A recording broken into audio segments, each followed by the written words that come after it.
যার দুনিয়ার আলো দেখার শুরু হলো না, দুনিয়ার কিছু দেখা শুরু হলো না, তার জীবনের আলোই বন্ধ হয়ে গেল গা।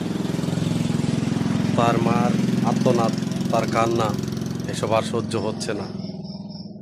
পুরা বিশ্ববাসী তাকিয়ে আছে তার দিকে, কি হবে কি হবে। কিন্তু সব শেষ হয়ে গেল। মৃতদেহ বার হলো সাজেদের। সবাই দোয়া করবেন তার জন্য এবং বেশি বেশি করে শেয়ার করবেন ভিডিওটা। দেখুন তার মায়ের আর্তনাদের কান্না। ছোট্ট সাজিদ মাত্র 2 বছরের শিশু। আজ সে আর বেঁচে নেই।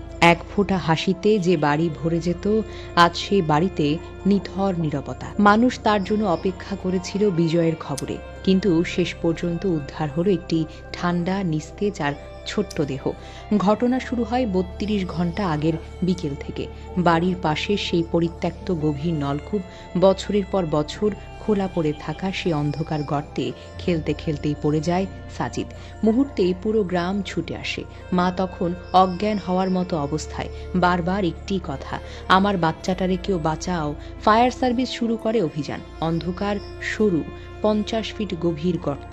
মানুষের নামার কোনো উপায় নেই। প্রযুক্তি ব্যবহার হলো, ক্যামেরা নামানো হলো, মাটি কাটতে কাটতে তৈরি হলো নতুন টানেল। এই 32 ঘন্টায় গোটা দেশ তাকিয়েছিল লাইভ স্ক্রিনে। হয়তো এখনই বের হবে, হয়তো এখনই দেখা যাবে সাজিদের কাদা, হাত বাড়ানো, বাঁচার আকুলতা। কিন্তু না, যখন অবশেষে তাকে তুলে আনা হলো, সবাই দৌড়ে গেল ছোট্ট স্ট্রেচারের দিকে।